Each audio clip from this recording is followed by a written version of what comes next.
Upward and Onward presents our Meeting at the Crossroads music series. Ladies and gentlemen, they call him DeMone Seraphin. He's an award-winning actor, singer, director, and founding artistic director of the New American Theater Company. DeMone's most recent directorial work includes the critically acclaimed Top Dog, Underdog. DeMone's Broadway, national, international, and regional credits include Miss Saigon, Ragtime, Rent, Memphis, Man of La Mancha, Ain't Misbehaving, Big River, Once in This Island, and Sweet Charity, just to name a few. This brother's coming for you, and he's direct from Chi-Town, Chicago. Let's give it up for DeMone. I just want to say to you, welcome to our Meeting at the Crossroads, DeMone. Hey. What's up? What's up? Man, it's so good to finally get a chance to see you in this aspect of things, this platform. Because if people out there don't know, I know DeMone as an actor, as a singer, as a performer, as well as a director. So in my world, depending on which hat he puts on, I have to adjust myself and make sure I'm in the right lighting or the right situation, or we having the right drink, or I'm. But you know, we be how we be. But since this is the music series of Upward and Onward Productions Present, our Meeting at the Crossroads. Exactly, we gonna touch on a lot of that stuff. So. Well, let the folks know where you're from first, if you don't mind. I'm a half West Indian boy from the west side of Chicago. My birth father's from Dominica.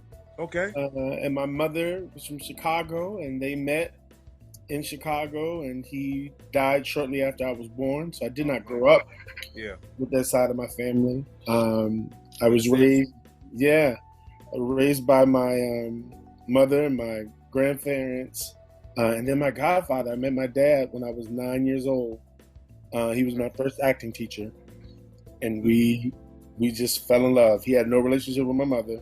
Really? I walked into his class at 9, wandered into the Better Boys Foundation on the west side of Chicago, and he was teaching this class, and everybody was acting crazy and not getting in trouble.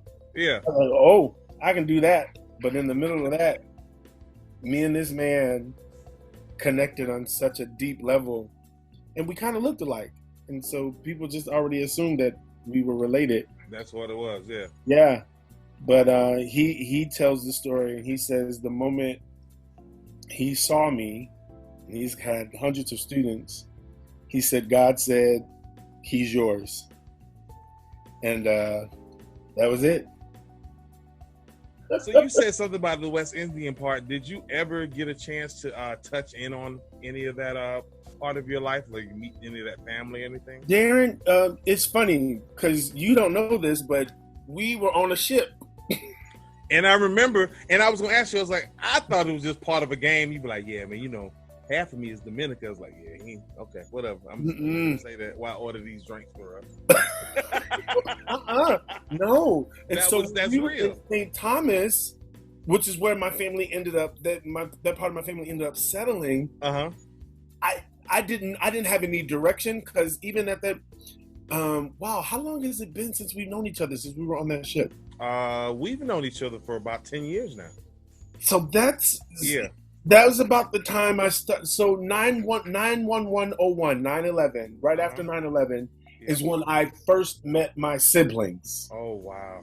And then we were on and off. We had a bit of a break, but it was on that time around 2010. Was that? Yeah. That was about the time when we had, like, our bond got strong. Yeah. Okay. Wow. So when we went back the second time I was on the ship and we ported in St. Thomas, you knew that's when. And it was on and popping then. So my brothers were raised in New York. So my father was a hoe. That's just the truth. He's West Indian. Listen, wherever he laid his hat was his home. Woo! And listen, you better believe when he died, he left everybody alone. Not alone. People were like, we got to pay what? What we got to do? What? We owe somebody what? I never knew that's how that song went. Oh, man. But my mother never forced the relationship with my brothers. Yeah. I knew about my brothers when I was little. We never met. My mother never forced it. They lived in New York. We were in Chicago. They actually found me. Mm. I was doing Sideshow in Chicago at Northlight Theater, and my picture was on the billboard for the theater. My West Indian was not trying to be like, yeah, that's not Addison's kid. No, I got you. I got you. Yeah. So hold that my cousin Sandra and my uncle James on my mom's side still maintained a bit of a relationship. He was in Chicago from St. Thomas to get treatment for my niece at the Children's Memorial Hospital for her asthma. Oh, wow. Okay. Here's the other part of that. My sister's sister, so now this is my quarter sister? Yeah. This is convoluted as heck. She lived in Chicago and not far from me. So my sister was staying with her sister. My Uncle James said, here's the number, call her. I call her at intermission like an idiot and said, I guess I'm your brother. And we both broke into tears. They had to hold intermission. It wasn't accidental, no, she knew it.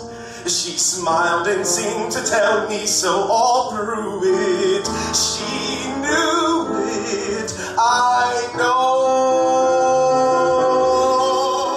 I have another cousin, her sister, Christine's sister. She's a model. She's a model.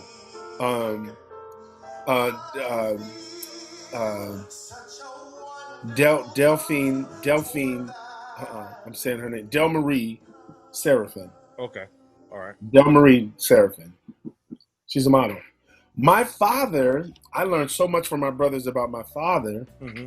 My father not only was a chef and had a restaurant in New York when he lived in New York, he was also a guitarist and he played the drums.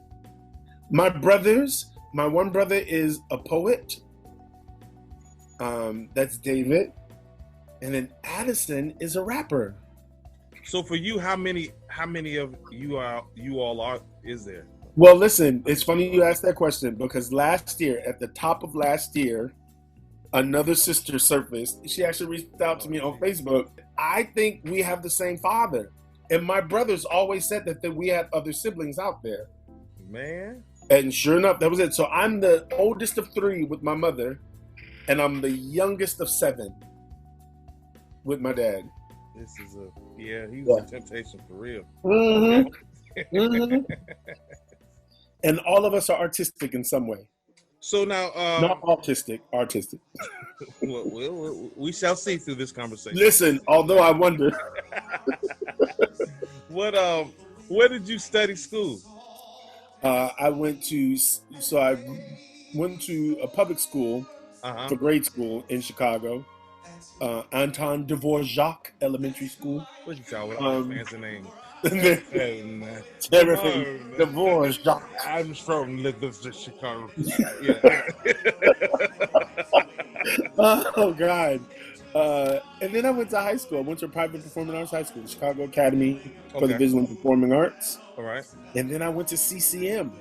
Look at you. University of Cincinnati, College Conservatory of Music. Now, how was that for you? Ridiculous. Was it? Okay. I'll tell you why. And we're in an interesting season right now in terms of race and culture. And of course we are. Yeah. So yeah, I got my equity card when I was 16. Oh wow. Okay. I got my SAG card when I was 17, about 18. Look at you. I had an agent already. Just ready to go. Listen, I went to school. Let me tell you why I went to school. Michael Maggio, who was the associate artistic director at the Goodman Theater, the late Michael Maggio, he passed away. He was like a mentor to me. I'd done like 8 shows at the Goodman, grew up at the Goodman. That was my home theater. Yeah. Michael Maggio, this Italian man with a half a lung, said to me, "You got to go to school." I wasn't thinking about I was going to go straight to seminary. That's a whole other conversation. Yeah, it'll happen. I figured, what's the point of going to school for performing because I'm already doing it. Yeah. He said, this Italian man said to me, "You are black, and you need to get as many degrees as you can. And I got in on a full scholarship. That is something right there. But I got there, and like Aubrey Berg, who's no longer the chairperson, he retired. Like CCM was a head trip. Mhm.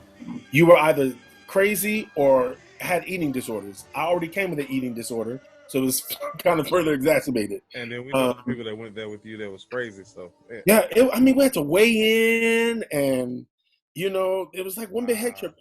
And I remember, so I was playing the lead in Assassins. I was the first black balladeer in any production. Okay. And Stephen Sondheim saw our production and wrote a letter and said he enjoyed the performance and blah, blah, blah. Man, but we were in the middle of rehearsal, huh? I said, that's something right there. Him and Harold Prince, they loved CCM. Pam Myers, who was in Company, the original Company, was an alumni of CCM. Okay. So many, I can go down the list of the... Yeah. Listen, and I can't tell you what I said to him on air, because...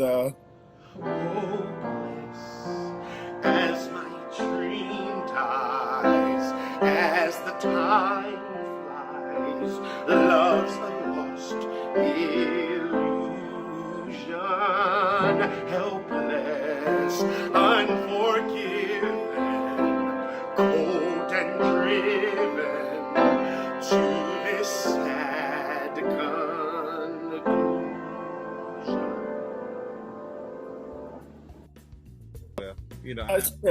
But in short, I said, is that my cue to cry? Because they tried to break you down. Wow. At that school. Now, and you couldn't break me. Were there a lot of people that came there that maybe needed to be humbled? Maybe. I mean, we were all big fishes in our small ponds. Uh-huh. But more than that, I don't think that's healthy. No, and it's certainly, not. I was just wondering what their outtake on it was, or what their angle. Well, a lot of sick people, a lot of people with a lot of issues, left that school early or came into the industry. Because here's the thing they say about CCMers, especially those who kind of acquiesce to it, they turn out great ensemble people. Mm-hmm. You will be hard pressed to not find a CCM student in any ensemble on Broadway. Yeah. Right? For those of us who came with a personality and you can't throw my ass in no ensemble. Well, I mean, you can't throw most of us in an ensemble. Yeah, there you go. So what took you into the world of, I guess, directing on plays? Because I know you so strong in both worlds, like in both worlds, like literally.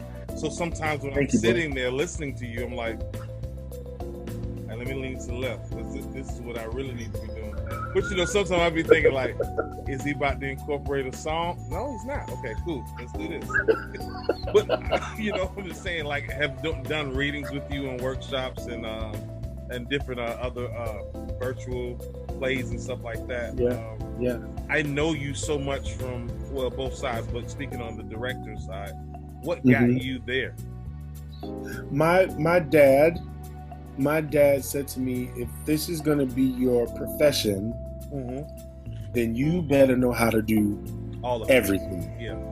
So don't just be an actor, because then you'll be broke. He said, so learn everything. And the thing that got me into directing was I liked being the one to facilitate the story. Yeah. I liked being the one to create space for my friends who didn't have opportunities to do the stuff, but who were brilliant. That's amazing. And I also I grew tired of the traditional theater that sit back and the lights go out and you watch it like this. I hated that. So I wanted to create a thing. The buzzword of it is immersive. I like to call it experiential. And so I really became excited about finding ways to make a play or a musical tangible to an audience. Where it's not just to sit back in the dark and let me entertain you, but like that we all come together to take part of what I call the central event, which is the play. Yeah. It does not go off without all of us. Understood. And so that really excited me. And further into the space, especially now, I feel like there are so many white directors. There are, yeah. And there are a handful of black directors. There are. And then there are a handful of good black directors. Yeah, because when I think of you, I go from performing to director of you. I go from DeMone being the Brian Stokes Mitchell, the Norm Lewis, into the Kenny Leon. I'm like, oh, what's like? Yeah, you know. That honors me. I'm honored by you saying that, because I respect you as a performer so much. Thank you, brother. I appreciate it. Having to replace your tail on that ship show. I'm like, y'all want me to do what he did? I definitely need to be in the director's chair now, because I can't do what he just did. But that's vice versa, man. It's just stuff that we're strong at that I was just like, man, because I've heard you sing before, and I was like, so what you want me to do? See, people, listen, he being nice because he the host, but this Negro be singing it down. And yeah, no. But listen, down after he done come out of the stratosphere, I'd be like, I can't do what that man do. Man, I can't do what he do.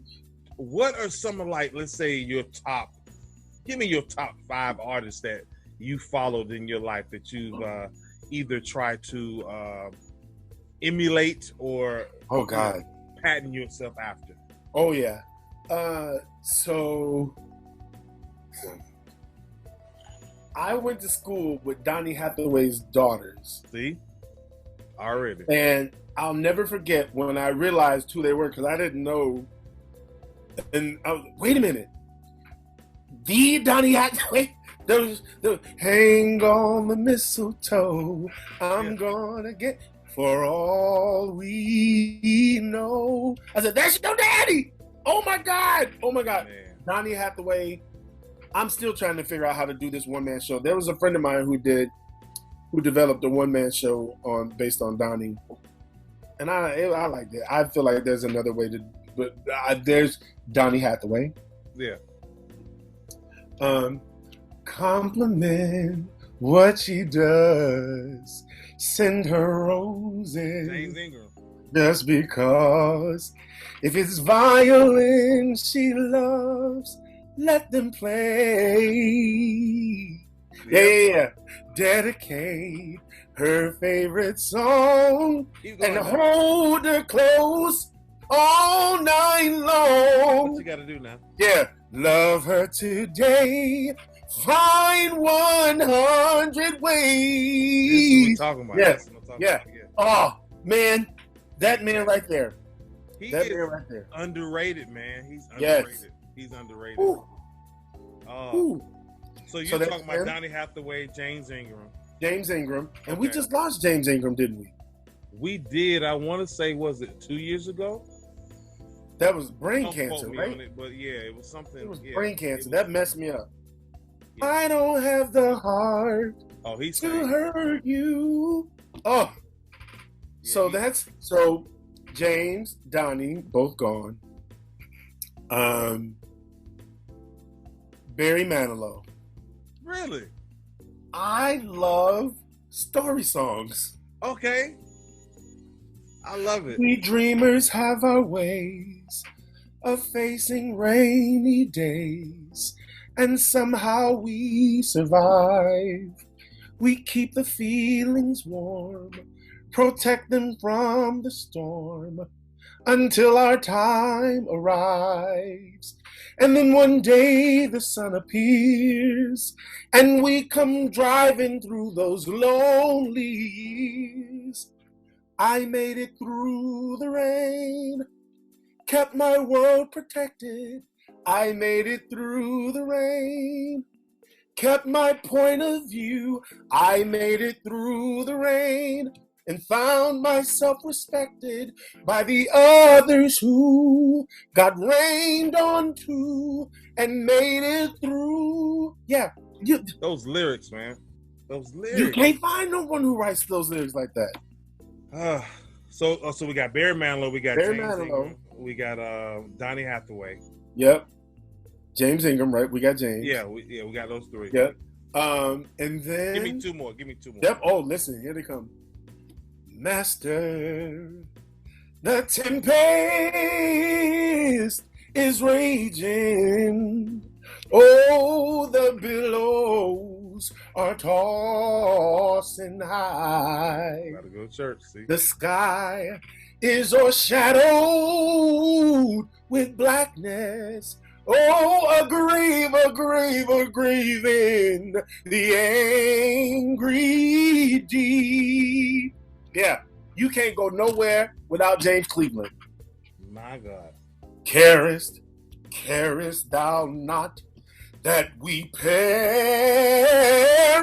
Oh, how canst thou lie asleep? It feels like each moment. I mean, come on, you can't go nowhere without. Man, okay, so you hitting me hard. So what's your last one? And I know this is not your last one. If we had to go on, you would probably give me 100. But I'm just asking maybe who one else? more. We got Barry, we got James, we got Donnie, we got James Cleveland. There is a prolific brother who I don't think a lot of people know about. Okay. He says, I'm not nigga, I'm niggado. When you find Donnie. a nigga, I'll let you know. Hey! I said, oh, welcome to the colored section. Welcome to the Negro League. Sign your name on the blacklist and know this. It's American history. Yeah. I said, this man? Why don't we know more about this man? Yeah, I'm going to tell you 2 more, then I'm going to shut up. We can move on. It's all good. Kenny Rogers. Really? We did. Alongside him, Randy Travis. Really? Country. Even rising up to No. Chicago. It's so funny. And the thing is, I want to do a whole show of just like country stuff. Yeah. Because I think that music is so beautiful and so powerful. I'll follow you there. I'll I love sing that background stuff. for you. I got you. You ain't singing no background. Come on up and sing with me, bro. Come on, sing that duet. Man, Gotta when find I- that brother when I think duet. of your voice and things that I've done, one day we have to definitely do it. Do you remember the song that Gregory Hines and Luther Vandross did? Yes, I would love to do that with you. I fell asleep late last night. Get down. In that dream. Yes. Yes. We got to do that. Ooh, love. Oh, you better come on. You better come on. Yeah. Yes. I always Oh, when that I would hear be so voices much like fun that, to so do. that would be so fun to do. We should just do it, man. Why We not? should. We got nothing else to do. We on lockdown till next year. The Exactly. theater ain't coming back no time soon. So we're gonna make that promise. We're gonna do that. Let's do it. I'm down for it. I'm about to do a duet with another girl. We're recording Stephen Sondheim's Too Many Mornings. Okay. She's a Latina, beautiful voice, and then black and brown coming together to sing the white man song. Listen, too many mornings wasted and pretending I reach for you. Thousands of mornings turning into days. I mean, come on, I can keep the line. All those days wasted, merely passing through. Yeah, I had to do it like you. Yeah. Time I could have spent so content, wasting time with you. I had to put one curl on him. Oh, too many mornings wasted in pretending. And I didn't do all that to your song. Michael Kilgore did a thing. Oh, one more. Yeah. One more. And I think he's getting his shine now. And I'm happy for him. Michael Kilgore is a bad singer. He's one of my favorite He's the beast. contemporary singers. Like today, like I don't have a lot of singers that I like today. I like you. I love your voice. Well, thank you, brother. I appreciate it. But that boy, whew, It's something special about it, man. And it's like through leaps and bounds of what he accomplished through his voice, even telling a story through song, yeah. even through range. Oh, And it's not always what you're going to expect it to do, because you're like, oh, he's just going to be up here the whole time, and then yep. it take you someplace else, and you're like, wow. Yeah. So I'm enamored by his sound, his style, his voice. So yeah, you definitely right. You right on with that one. You right on with that one. I said that Negro. God dog it. All I need is a third of his range. I'll take just the third. I don't even need the whole range. Come on, give me a pinch. Give me a pinch. Just give me a tenacious bit. A tenacious bit. A little pinch. A pinch. You know, that's all I need. I don't need all of it. You can have all of it. I Yeah. haven't succeeded like a lot of people. I mean, we know people that we can name off the top of our hand, like Mike Hammond, Chester Gregory, that Sure. have been able to do both things and then skyrocket in both directions. Sure. But you know, I think because initially music was my thing, I always find a way back to it. Well, you do it well, and I wish I could. No, I really do mean that. You do a lot more than you think you do, but listen. Tell me, because I'd be like, boy, can a brother fit in? I can be in the studio. What have you learned about yourself during this pandemic? Oh, I'm so glad you asked that question, Darren. In the beginning of this pandemic, everybody was running out to do. Gotta we gotta create content. And I was like, I think this is gonna take us into another area of who I am too. So I hope I'm not jumping, but no, you're fine. You're fine. There's a part of the 23rd Psalm Mm-hmm. that says, "He makes me to lie down in green pastures. Mm-hmm. He restores my soul." Yeah. He makes me to lie down in green pastures. Uh-huh. Then he restores my soul. He makes me to lie down in green pastures. Then he restores me. He can't restore me until I lay down. Yes. And he's not going to lay me down in a place that's out to destroy me. He's laying me down in green pastures, which is a place of provision. Mm-hmm. He says, so I'm going to sit you down, and it's a hard sit down. I'm going to make you lie down, but I'm not going to kill you. I'm not trying to kill you, but that's the only way I can restore you. Wow. Is if you got still, if I got you completely still. Yeah. And I feel like that's the gift of this pandemic. Wow. And so that first month and a half, I wasn't doing nothing with nobody. Me and my family were getting it together. Me and Monet started seeing a counselor every Wednesday, going through stuff and unearthing stuff. And yeah, because y'all under the same roof and under everything together. You got to make sure this stays together. Oh, listen, we got two kids. Quick. Yeah. We got two kids, and they need us How old together. are your kids? 12 and 8. Pray for me. Yeah. I'm praying for you. I just put my hands on my daughter's short. I'm like, these are too tight. Yeah. What the hell is this? Burlap sack. They got to be hanging off you. What are you doing? I learned there was something. I was still holding on to some lies. Wow. We all had an issue. We all had issues. I would lie to you. And there were some things I was still not being honest about, but I had to be honest. I had to put the whole thing on the table and tell all the truth and nothing but the truth. Like not looking over my shoulder, wondering who knows what. No. And that's what people don't understand about lies is you tell one, you have to tell another to cover that one. And it just keeps going on and on and on. And I was like, I can't do it no more. Yeah. I can't do it. So I needed to put it out in the universe, write it down on the journal, say it to the therapist, and be like, whew, I'm free. What else is in there? What else is in there? It had to be a moment, a time of introspection. So I had to go in.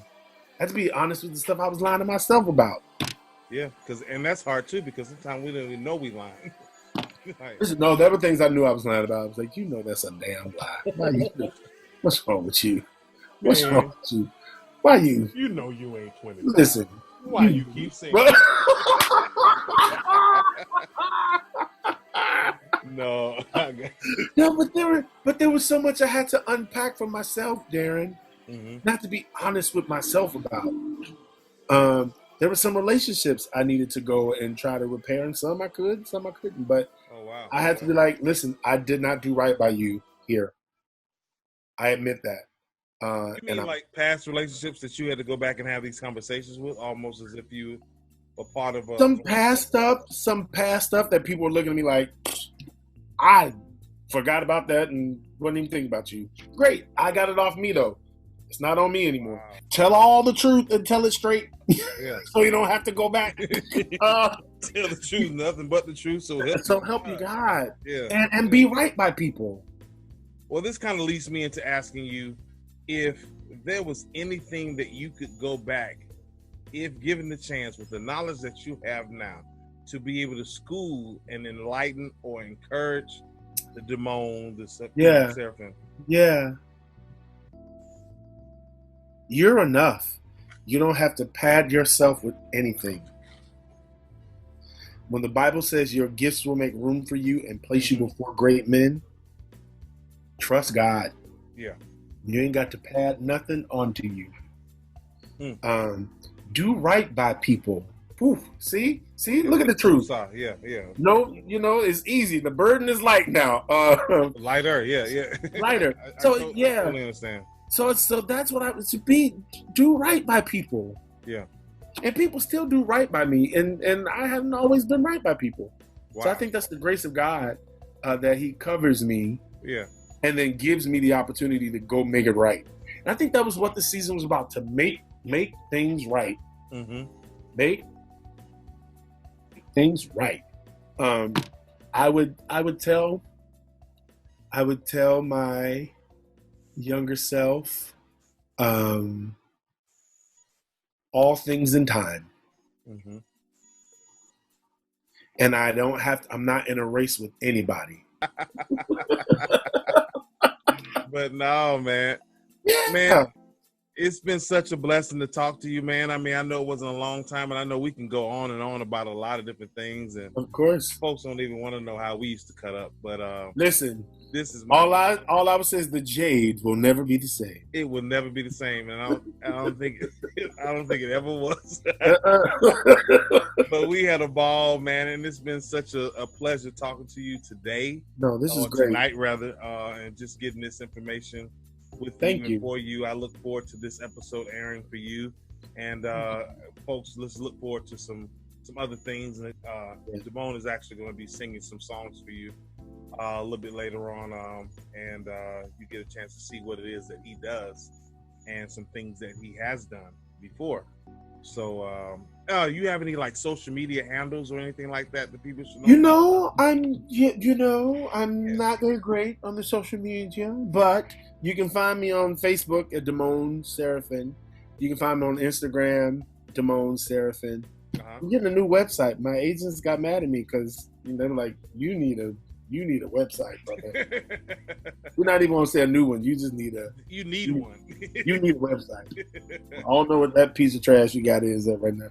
I'm so bad at that part. I need an intern. Anybody want to be my intern? No. Hey, if y'all hear it, y'all know it. Come on. You have anything coming up? That's coming up soon? Yeah. Well, like I said, I'm developing 3 new shows now. Okay. So that's really exciting. And then there's a possibility of being an associate director on a Broadway show. I'll make that announcement soon. That's in the works. And I'm looking forward to creating space for this new normal. Yeah. I've been talking with a lot of artistic directors around the country and friends of mine and saying, how are we going to do this thing? yeah, what is this thing gonna be? Like, Yeah. it's definitely not gonna be the same. So It can't be. it's no possible way. So we have to approach this differently, and with whatever this is going to be, how are we going to make our way with it? You know. Well, and I think this is the perfect time for artists of color in the middle of all of this kind of cultural, social unrest, that hopefully the tables are going to be balanced, a little more balanced in our direction. So I'm hopeful and excited for more directors and choreographers and musical directors and producers of color. People are going to look long and hard now at artists of color, producers of color, directors of color, artistic directors of color. And so I'm looking forward to being a part of that, and being able to create space for my friends and others on that scale. Listen, I got you. Listen, I'm putting up both hands. Just listen, in put case them you up. take one or the other. Listen, I'll take both of them. I'll be like, come on, bro. Let me say this, because I know we're trying to sign off, but this is really great, Darren. And I hope that you will keep this up. I'm gonna try to. Thank you, brother. Because you're good at it. You're good at it, and I think you got the insight for it. So I thank you for having me. The pleasure is all mine, brother. This is so good. So we good. actually might try to touch in with you later on when we do some other stuff, and just to kind of like be another presence. So listen, call me. I'm putting both my hands up. Call me. I grab them both too. Come on, grab them up. Yeah, this is so good. This is so good, and I'm so honored to have been a part of this. And you call me anytime, bro. I know it, brother. I'll say yeah for whatever it is. Well, I love you, and I'm back for you. Love. It's all love, my brother. So we were in that Spinnaker Lounge with those cocktails. Oh boy. Lord, I might have to go counsel myself, brother. Listen, there was just some things. I have flashbacks to the Spinnaker Lounge every once in a while. Yeah, it happens. Lord. Peace out from the situation, and we want to thank DeMone for coming out and hanging out with us. Thank you. Our meeting at the Crossroads has been such a treat. So good. And like I said, we're gonna try to get you back at some of the other stuff that we're doing. So you say the word. Hey man, you take care of yourself, brother. Deuces, line. All right, brother. I come from setbacks and disappointments. I've turned despair into bliss and learned to smile at all my haters who never realized there's something better than this. So when I stand here and tell you where I come from, here's what I want you to recognize. We're not so different. I come from the same place as you. Well, on behalf of Upward and Onward Productions, we'd like to thank you for hanging out with us for the show, our Meeting at the Crossroads music series. Now, your attention and time is much appreciated, and we look forward to seeing you next time for more performances and music. Remember, success is only an arm's length away. Stay safe, stay home if you can, and if you can't, keep practicing social distance with a healthy and cautious way of life. Upward and onward, folks.